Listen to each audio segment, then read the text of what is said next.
39 number ward के केला बागान में बनने जा रहा है मिनी इको पार्क। जी हां, आपने बिल्कुल सही सुना। ये कोई गप नहीं बल्कि खुद 39 नंबर वार्ड के काउंसलर मोहम्मद जसीमुद्दीन ने मार्केस स्क्वायर ग्राउंड यानी डिकी मैदान को मिनी इको पार्क बनाने का ऐलान किया है। उन्होंने न सिर्फ डिकी मैदान को मिनी इको पार्क बनाने का ऐलान किया है बल्कि इस पूरे ग्रैंड प्रोजेक्ट का नक्शा यानी साइट प्लान भी पहली बार दुनिया के सामने पेश किया है। यह पूरा प्रोजेक्ट लगभग 100 करोड़ रुपए का होगा। इतनी बड़ी रकम से यहां indoor sports complex, women park, children park, rooftop cafe, community hall, satellite health centre बनाया जाएगा। मोहम्मद जसीमुद्दीन ने दावा किया कि जिस वाटर रिजर्वर को लेकर लोग एतराज जता रहे हैं उसका खेल के मैदान से कोई लेना देना नहीं होगा। वाटर रिजर्वर मैदान के एक किनारे पर बनेगा। आपको बता दें कि मार्केस स्क्वायर ग्राउंड यानी डिकी मैदान को लेकर इन दिनों बड़ा विवाद चल रहा है। काउंसलर मोहम्मद जसीमुद्दीन यहां वाटर रिजर्वर और स्पोर्ट्स कॉम्प्लेक्स बनाना चाहते हैं जिसका मुकामी लोग विरोध कर रहे हैं। लोगों का कहना है कि वाटर रिजर्वर बनने से मैदान छोटा हो जाएगा। मैदान में होने वाली ईद की नमाज पर रोक लगा दी जाएगी। साथ ही साथ जो मुकामी औरतें और उम्रदराज लोग थोड़ी राहत के लिए मैदान में आते हैं उनके आने और मैदान में वक्त गुजारने पर भी पाबंदी लग जाएगी। लोगों को सबसे बड़ा डर यह है कि वाटर रिजर्वर बनने के चलते मैदान में खेल कूद पूरी तरह बंद हो जाएगा, जैसा कॉलेज स्ट्रीट मार्केट बनने पर हुआ था। तब लगभग 12 साल तक डिगी मैदान में खेल कूद समेत सभी तरह की एक्टिविटीज बंद कर दी गई थी। इन बातों को लेकर केला बागान के लोग लगातार इस प्रोजेक्ट के खिलाफ एहतजाज कर रहे हैं। कुछ नौजवानों ने तो यहां इस प्रोजेक्ट के लिए लगाए गए खूंटे खंबे तक उखाड़ फेंके थे। वहीं लोगों ने Marquez square ground recreation committee से भी इस प्रोजेक्ट के खिलाफ गुहार लगाई थी। अब काउंसलर मोहम्मद जसीमुद्दीन ने लोगों के तमाम एतराजात पर सफाई दी है।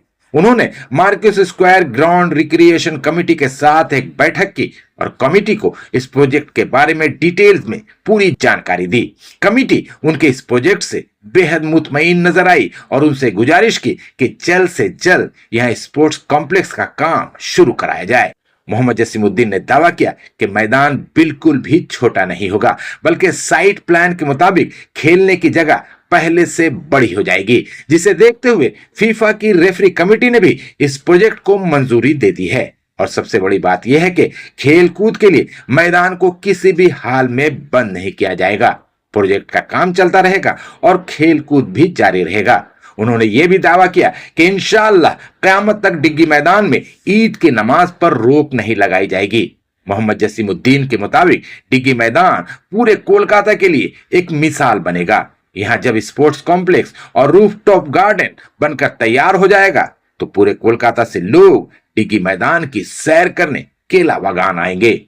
ये जो डिग्गी मैदान को लेकर एक विवाद चल रहा है कि मैदान छोटा हो जाएगा, नमाज पढ़ने को नहीं मिलेगा, 12 साल बंद था, फिर आप लोग 15 साल बंद करवा देंगे, क्या क्लियरिफिकेशन देंगे? बहुत अच्छा सवाल आपने किया। तीनों सवाल का जवाब मैं दे रहा हूँ एक करके। नंबर 1, मैदान छोटा नहीं हो रहा है, आपने सुन लिया।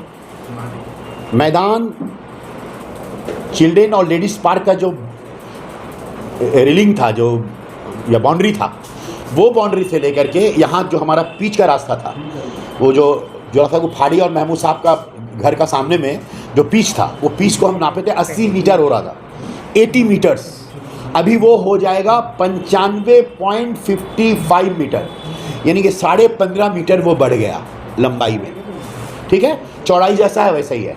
तो आपने यहाँ सुना है रिक्रिएशन कमेटी का जो डिमांड्स था, जिन्होंने चीफ मिनिस्टर को चिट्ठी दिया, मेयर साहब को चिट्ठी दिया, उनके चिट्ठी के अनुसार हम लोगों ने कोशिश किया बार बार करके, हम लोगों ने डिपार्टमेंट से बात करके जो 80 मीटर था उसको हम लोगों ने 95 मीटर करके और बड़ा कर दिया। एक नंबर बात क्लियर, मैदान छोटा नहीं हो रहा। और मैंने आपसे दावा किया है कि कलकत्ता में पार्क सर्कस मैदान जो ओपन है, रोड के ऊपर है, बस्तियों के अंदर, कलकत्ता में बस्तियों के अंदर अगर इतना बड़ा मैदान 95 बाई 96 मीटर, और अगर आप फुट में देखेंगे तो 313 बाई 303 फुट, 303 फुट ये जो है, ये आप कलकत्ता में पार्क सर्कस मैदान के बाद कहीं भी आप नहीं दिखा सकते, इतना बड़ा मैदान है। इसमें फीफा का कहना है कि आईफए का खेला बहुत बढ़िया से हो जाएगा और बहुत बढ़िया से खेला हो जाएगा। इसके अलावा भी जगह बचेगा, यानी कि जो मैदान लोग एक मैदान मांग रहे थे, हम लोग 1.5 मैदान दे दिया। 1.5 मैदान दे दिया। इस बात को आपको ध्यान में रखना पड़ेगा। एक्सपर्ट लोग हैं यहाँ पर। आज हमारी रिक्रिएशन कमेटी में सब लोग एक मत हुए हैं कि अगर हमको जितना बड़ा मैदान चाहिए था वो मैदान मिल रहा है। और दूसरा बात आपने कहा कि नमाज़ें, तो मैं आपको बता दूं कि नमाज जो वहाँ सदियों से लोग पढ़ते हैं, 1,500-2,000 लोग नमाज़ पढ़ते हैं ईद उल फित्र का, ईद उल अज़हा का। अगर अभी कोई बोलेगा 50,000 पढ़ते हैं तो आप आके ईद उल अज़हा में आप लोग मीडिया को मैं दावत दे रहा हूँ कि आप आ करके गिनती कर लीजिए। और बकरीद में तो ऐसी कम हो जाता है, ईद में भी आ जाइए, ईद में भी गिनती कर लीजिए कितने लोग नमाज़ पढ़ते हैं। 1,500-2,000 लोग नमाज़ पढ़ते हैं। और ये जो जगह है 317 फुट बाई 303 फुट, इसमें 10,000 लोग नमाज़ पढ़ सकते हैं। 10,000 लोग नमाज़ पढ़ सकते हैं। हो गया बात आपका बात। तीसरा बात है कि जैसे 12 साल हम लोग का मैदान वो कॉलेज मार्केट के लिए बंद पड़ा, तो मैं ये कमिटमेंट करता हूँ कि ये जो मैदान जो हम लोग बाउंड्री कर देंगे, बाउंड्री करके आपको दे देंगे 95 metre by 96 metre, 317 foot by 303 foot, ये जो मैदान दे देंगे। एक दिन के लिए भी खेल या मैदान बंद नहीं होगा। रिजर्वर का काम रिजर्वर में होगा, कम्युनिटी का हॉल का काम कम्युनिटी हॉल में होते रहेगा, कोना में पवेलियन का काम बनता रहेगा, लेडीज़ और चिल्ड्रन पार्क का काम होता रहेगा। ये जो मैदान है इसके 4 गेट हैं।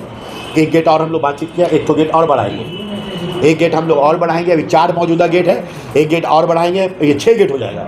मदन मोहन सिंह एक गेट और करबो, तो मदन मोहन वर्मा इंस्टीट्यूट में भी एक गेट हम लोग करेंगे और एक उड़ियापाड़ा का साइड में एक तो गेट करेंगे। तो 6, अभी 4 गेट है, 6 गेट कर देंगे बड़ा मैदान में जाने के लिए, ठीक है। और ये टोटल जो हम आपको बता रहे हैं ये बात कि ये जो देख रहे हैं जो हम लोग का वहाँ पवेलियन है, जो कोना में पवेलियन है, उसमें क्या फुटबॉल होता है आप बताइए। तो अगर हम उसको G+3 बना रहे हैं, इसमें किसको आपत्ति क्या है? वो जो टीना का जो पवेलियन है, टीना टूट गया है, पानी चूता है, बैठने का लायक नहीं है, मीटिंग करने का लायक नहीं है। आज हम लोग यहाँ मीटिंग कर रहे हैं, बरसात में पानी छूता है, वहाँ पर कोई बनाने वाला नहीं है। और सबसे बड़ी बात आप बता रहे हैं, जो वो मैदान जो है जहाँ पर खेल की बात हो रही है, वो खेल का मैदान ही नहीं है, 20 फुट नीचे बालू है। जब बच्चे फुटबॉल खेलते तो बालू उड़ता है, आपको मालूम है।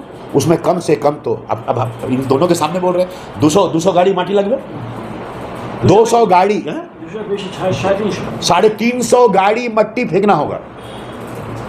कितना? 350 गाड़ी मट्टी फेंकना होगा। ऑस्ट्रेलिया से बीज मंगाना होगा, उसमें घास उगाना होगा, उसके बाद 7 बार 10 बार ड्रेसिंग करना पड़ेगा, रोला चलाना पड़ेगा, तब जाके हमारे बच्चे ये 96 बाई 95 जो कलकत्ता का सबसे बड़ा मैदान होगा बस्ती के अंदर में, उसमें हमारे बच्चे फुटबॉल खेल सकेंगे। जो बच्चे मिसगाइड हो रहे हैं, जैसे कि आपका कहना है, उन लोगों को कैसे समझाएंगे? देखिए, ये लोग जल्दबाजी कर दिए। मैं तो समझाऊंगा, सबसे बात करूंगा, मैं सबसे बात करूंगा, लेकिन मुझे क्या करना चाहिए था? पहले मुझे दस्तावेज तैयार करना चाहिए था। ये जो G+2 हो रहा है इंडोर स्पोर्ट्स कॉम्प्लेक्स, इसमें 8 करोड़ रुपया खर्च है। ये भी बजट है पूरा। MLA MP हमारे इंडिकेटेड फंड, मेयर साहब से मैंने दरख्वास्त किया, ये होगा। इसमें आपको बताइए G+2 होगा, इसमें हर चीज़ रहेगा। बच्चे कैरम खेलेंगे, बैडमिंटन खेलेंगे, टेनिस होगा, वगैरह वगैरह। जैसे आज बड़ा बड़ा कॉम्प्लेक्स में आप लोग देखते हैं क्लब होता है ना, क्लब, तो आज हमारे बच्चे बताइए खिलावाड़ में कितना बड़ा उन्नति होगा। एक अफवाह जो है घूमती अच्छा, अब देखिए मैं ये सिर्फ सातों कॉलेज के ही बच्चे खेल सकते हैं, इस बात में कितनी सच्चाई है? मैं आ रहा हूँ आपको खाली ये मैं आ रहा हूँ। एक सबसे बड़ा चीज़ देखिए, ग्राउंड फ्लोर में क्या होगा, क्या क्या चीज़ होगा देख लीजिए। हमारा recreation committee, conference hall, ladies hall, gents hall, dressing room सब होगा। अब हम लोग मशवरा हुआ लाइब्रेरी करेंगे, वहाँ पर स्पोर्ट्स लाइब्रेरी। आपको सुन के हैरत होगा, माँ किचन होगा, देख लीजिए। 5 रुपये में बच्चे खाएंगे, वहाँ खेलो, खाओ भी 5 रुपये में। अगर 10 रुपये देगा तो मछली भात खिला देंगे। वहाँ पर एक तो स्पोर्ट्स का स्टोर होगा, आपको फुटबॉल खरीदने के लिए, बैडमिंटन खरीदने के लिए, वो जो क्या बोलते हैं कॉक खरीदने के लिए बाहर जाना नहीं पड़ेगा। वहाँ एक तो स्पोर्ट्स का स्टोर होगा, आप देख लीजिए।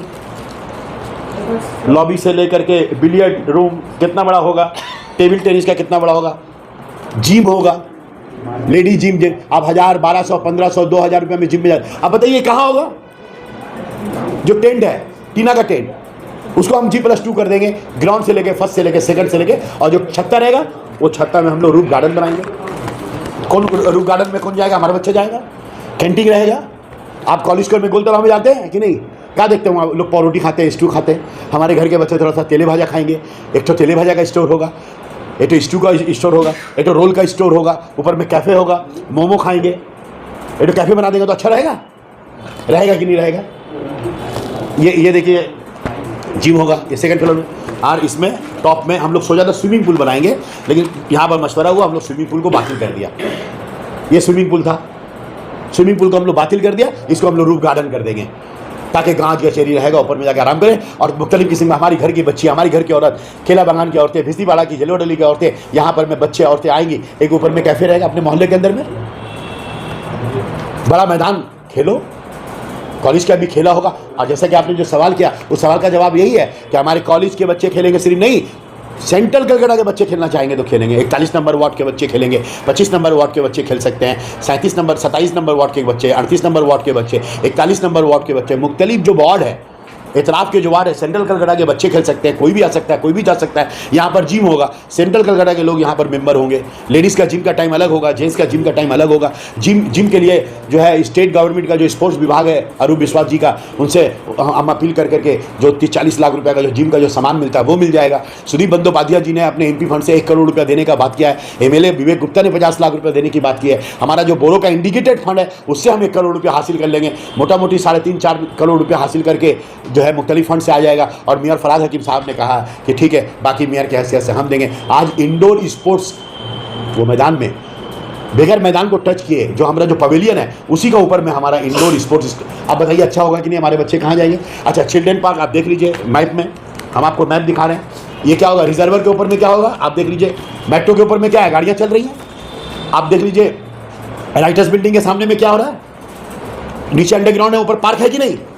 आज विक्टोरिया जो कि हेरिटेज है, आज विक्टोरिया मैदान के अंदर में अंडरग्राउंड में हो रहा है। कोई मैदान है आज विक्टोरिया मैदान में, इलेक्ट्रिक का मैदान है, वहाँ मेट्रो रेल बन रहा है। आने वाले दिनों में आज से 20-25 साल बाद देखिएगा चारों तरफ में अंडरग्राउंड मेट्रो हो गया कि नहीं?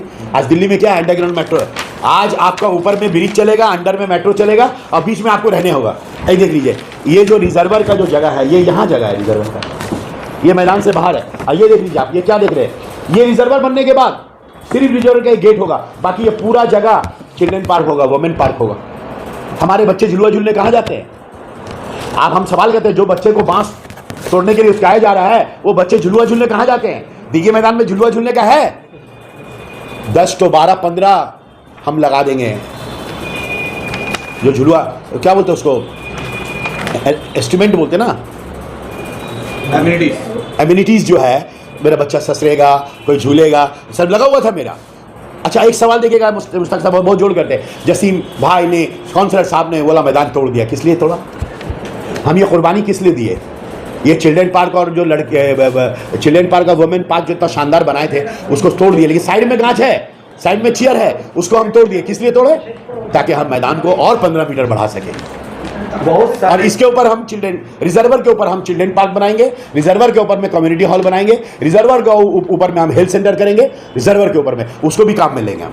सब बात तो अपनी जगह सही है, पर इस मैदान के जद में कई घर, कई बंगलों और कई दुकान देखी गई है। उन लोगों का क्या होगा? कहाँ जाएंगे उन लोग? State government, Calcutta municipal corporation जब एक प्रोजेक्ट दुनिया के सामने में रखता है तो तमाम इंजीनियरिंग के पहलू को ध्यान में रख के करता है। उसके लिए आप मुतमईन रहिए, टिंका बराबर भी ना किसी को, आज तो क्या 500 साल तक किसी को तकलीफ नहीं होगा। इस तरह से प्रोजेक्ट किया गया है, इस तरह से मैप किया गया है, इस तरह से उस तमाम चीज़ों को इंजीनियरिंग को दिया गया और इसको सैंक्शन लिया जाता है। ये नोट कर लीजिए, मैं ऐसे बात नहीं कर रहा हूँ, एक एक चीज़ सैंक्शन लिया जाता है। ये भी मैं बनाऊंगा, इसका भी अलग किताब है। ये जो नीचे में जो रिजर्वर मैं आपको भी दे दूंगा, जो रिजर्वर है कितना फुट अंदर होगा, कितना इसमें पानी होगा, इसमें लोहा कितना होगा, सीमेंट कितना होगा, ये तमाम चीज़ है इस मैप के साथ में। उसके लिए आप मुतमईन कितने लोगों को नौकरी मिलेगा आपके वार्ड से या फिर सेंट्रल कोलकाता से इस मैदान के वजह से? सबसे बड़ी बात तो ये देखिए, ये मार्केट स्क्वायर मैदान 100-150-125 बरस का मैदान है। आज तक एक माली नहीं था, मैंने 2 माली दिया और 2 माली मैंने दिया। और अब देखिए, फिर हम आपको बता रहे हैं, जो बच्चे बालू में खेलते हैं मैं उनसे दरख्वास्त करता हूँ, आओ सब मिलजुल करके, वो जो बालू में खेलते हो और जिसको तुम मैदान कहते हो, वो मैदान नहीं है, रेगिस्तान है। वो मैदान नहीं है, रेगिस्तान है। और हम सब मिलकर मार्केट स्क्वायर मैदान को दोबारा, मैदान को रेगिस्तान से पाक करके मैदान बनाए। जैसे कि मैडम ने कहा कि ये यहाँ पर क्रिकेट नहीं खेल सकते हैं। 2 मिनट, हाँ, क्या बोल, ये एक सजेशन आया है, ये एक सजेशन, मेरी बात सुनिए, ये सजेशन आया है कि फुटबॉल मैदान रखे या क्रिकेट भी या फुटबॉल भी दोनों रखे। इस पे हम लोग का चर्चा, मैदान तो हम लोग का रहेगा, हम लोग चाहेंगे तो क्रिकेट भी खेल सकते हैं, फुटबॉल भी खेल सकते हैं, आपका वो क्या बोलते हैं वो बास्केटबॉल भी खेल सकते हैं, खेल का मैदान है खेल सकते हैं। लेकिन एक सवाल आया मशवरा में कि क्रिकेट का मैदान होने से उस मट्टी काला हो जाता है और इससे लेकर के बहुत फुटबॉल का मैदान खराब हो जाता है। तो फुटबॉल आज के दौर में जो बोला जा रहा है फुटबॉल मैदान को अलग रखिए, क्रिकेट मैदान को अलग रखिए। लेकिन हमारे जो वहाँ बच्चे हैं, बहुत सारे बच्चे क्रिकेट खेलते हैं, क्रिकेट से फैज़याब होते हैं, हर तरह से वो लोग फैज़याब हों तो पूरा मैदान है, जैसे रहना रहो, लेकिन रेगिस्तान से पाक होकर के मैदान बनाना है।